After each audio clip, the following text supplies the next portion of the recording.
Hello बच्चों, welcome to my channel. सो बच्चों, अभी हम इस वीडियो में पढ़ने वाले हैं एनसीईआरटी क्लास 8 की यूनिट 1 का सेकेंड चैप्टर, जिसका नाम है a concrete example. Concrete means आप जानते हैं, जैसे बिल्डिंग मटेरियल्स जो होते हैं, जिन चीज़ों का यूज़ बिल्डिंग मटेरियल्स में किया जाता है, जैसे सीमेंट हो गए, तो इसके दो मीनिंग निकलेंगे। पत्थरों का एग्जाम्पल भी बोल सकते हैं, और एक और है ठोस एग्जाम्पल। ठीक है, ठोस उदाहरण। सो बच्चों, चैप्टर को रीड करें उससे पहले कुछ एक्टिविटीज़ दी गई हैं, पहले हम उसको कर लेते हैं।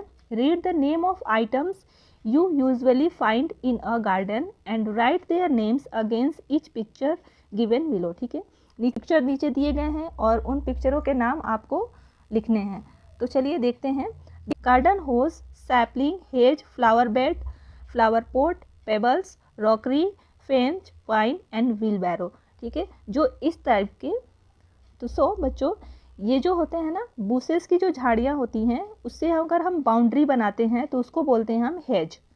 ठीक है, ये है फ्लावर पॉट जिसमें हम फूलों को लगाते हैं। ये है व्हील बैरो, जो गार्डन में जो भी कचरे होते हैं गार्डन में, या कुछ पत्तियाँ होती हैं, है ना, तो इनको हम इसमें इकट्ठा करते हैं अपने गार्डन से बाहर ले जाने के लिए, या फिर कुछ चीज़ों को गार्डन में लाने के लिए इसमें इकट्ठा की जाती है, इसको बोलते हैं व्हील बैरो।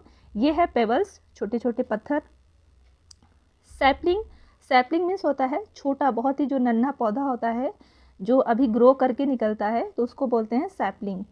ओके, ये गार्डन होज, जो कि गार्डन में पानी वगैरह देने के काम आते हैं। ओके, नेक्स्ट है flower bed. Flower beds means होता है फूलों की क्यारियाँ, तो इसको बोलते हैं फ्लावर बेड्स। वाइन मीन्स होता है अंगूर की बेल। कहीं भी अगर आपको दिखता है, जैसे लकड़ियाँ और तार के हेल्प से जो बाउंड्री बनती है, उसको हम बोलते हैं फेंस। ओके, रॉकरी मीन्स पत्थरों से कुछ डिजाइनें बना करके अपने गार्डन के किसी कोने में, और उसके बीच बीच में अगर हम पौधों को प्लांट करते हैं तो उसको बोलते हैं हम रॉकरी। नेक्स्ट क्वेश्चन है, वर्क इन ग्रुप्स ऑफ 4 के ग्रुप्स में आपको काम करना है।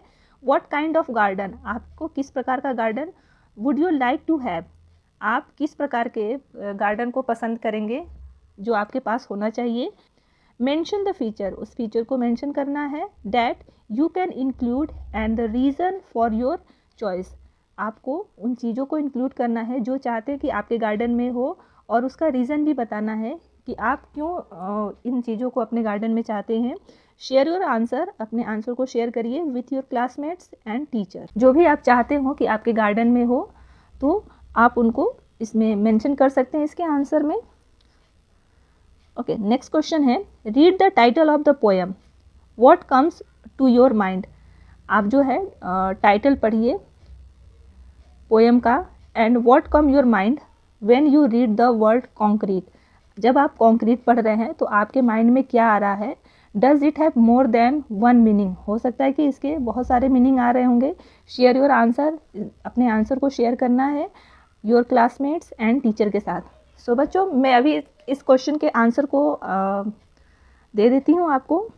तो चलिए अब इन क्वेश्चन के आंसर को भी हम कर लेते हैं, फिर उसके बाद हम अपने चैप्टर को रीड करेंगे और उसके एक्सप्लेनेशन को इंग्लिश टू हिंदी समझेंगे। ओके बच्चों, क्वेश्चन नंबर 2 का आंसर आप लिखेंगे, I would like to have a small garden, it would have flooring plants, fruits tree, green grass and few shade giving tree. There would also be space for bird and butterflies. Such a garden give fresh air, peace of mind and makes the surroundings beautiful. Okay, question number 3, read the title of poem, what comes to your mind when you read the word concrete. Does it have more than one meaning? ठीक है, हो सकता है एक से ज़्यादा इसके meaning आपके माइंड में आए, तो आपको लिखना है कि जब भी आप कॉन्क्रीट शब्द जो है, कॉन्क्रीट वर्ड जो है पोएम का टाइटल है, अगर आप इसको जब भी पढ़ते हैं तो आपके माइंड में क्या आता है। ठीक है, तो आंसर आप लिखेंगे, when I read the word concrete I think of roads, buildings and cities. Yes, the word concrete has more than one meaning, it means a hard material made of cement and it means something clear और real। अब चलते हैं अपने chapter की तरफ और chapter को read करेंगे और इसके एक्सप्लेनेशन को इंग्लिश टू हिंदी समझेंगे। My next door neighbour Mrs Jones has got a garden full of stone.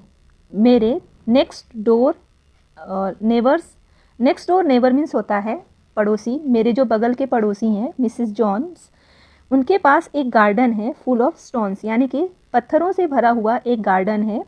उस गार्डन में अ क्रेजी पाथ, एक टेढ़ा मेढ़ा रास्ता है।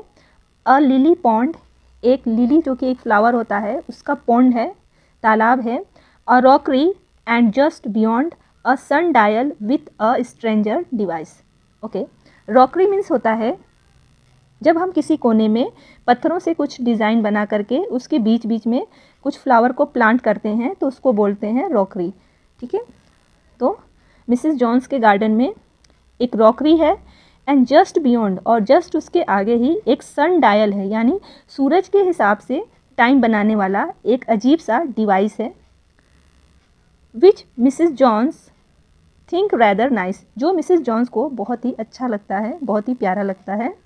माई नेक्स्ट डोर नेबर, मेरी जो बगल की पड़ोसी हैं Mrs Jones, put little plants between the stone, उन्होंने पौधों को लगाया है, पुट किया है, पत्थरों के बीच में जो थोड़े थोड़े से स्पेस हैं उनके बीच में पौधों को लगाया है, प्लांट किया है। They are so delicate and small, delicate means होता है जो पौधे हैं वो बहुत ही नाजुक और छोटे हैं। They don't mean anything at all, और इन पौधों का कोई मतलब नहीं है, यानी शायद वो बहुत ज़्यादा इम्प्रेसिव नहीं लग रहे हैं या फिर ज़्यादा अच्छे नहीं लग रहे हैं पोएट को। तो पोएट बोलते हैं I can't think how she gets them in. Poet जो है वो बोलते हैं कि मैं समझ नहीं पा रहा हूँ कि उन्होंने इस तरह के जो पौधे हैं उन्हें क्यों लगाया है। Unless the plants them with a pin, यानी कि पौधे इतने बारीक बारीक जो पतली पतली से जो स्पेसेस हैं उसमें इन पौधों को लगाया गया है, तो पोएट को ऐसा लगता है कि जैसे उन्हें पिन से लगाया गया है। My next door neighbour Mrs Jones one ask me round to see her stones, यानी कि मेरे जो पोएट हैं वो बोलते हैं कि मेरे जो बगल की पड़ोसी हैं मिसिस जॉन, उन्होंने एक बार मुझे बुलाया अपने स्टोन से भरे गार्डन को देखने के लिए।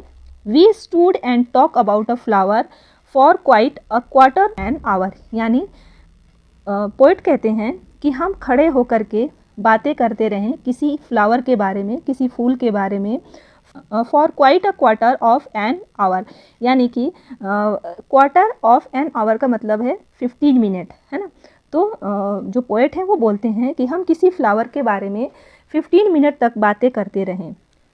Where is this lovely things I cried, जो पोएट हैं वो बोलते हैं कि हम जो इस लवली थिंग्स के बारे में बातें कर रहे हैं वो चिल्ला करके बोलते हैं कि ये लवली थिंग कहाँ है, क्योंकि जो उनकी नेबर हैं उनका पूरा गार्डन तो पत्थरों से भरा हुआ था, तो इसलिए वो थोड़े इरिटेट होकर के थोड़े चिल्लाते हैं और बोलते हैं कि हम जो इस लवली थिंग्स के बारे में बातें कर रहे हैं वो कहाँ है। You are standing on it, she replied, उन्होंने जवाब दिया कि तुम उसी के ऊपर खड़े हो, यानी जो उनकी नेबर है मिसिस जॉन्स, उनके लिए उनका पूरा गार्डन ही एक फ्लावर है। ओके, तो इसी के साथ बच्चों हमारा ये चैप्टर डन हुआ। अगर आपको ये वीडियो अच्छा लगा हो तो वीडियो को लाइक कर दीजिएगा, चैनल को सब्सक्राइब कर लीजिएगा। मिलते हैं अपने नेक्स्ट वीडियो में इस चैप्टर के क्वेश्चन आंसर्स के साथ। तब तक के लिए goodbye and thank you so much for watching this video.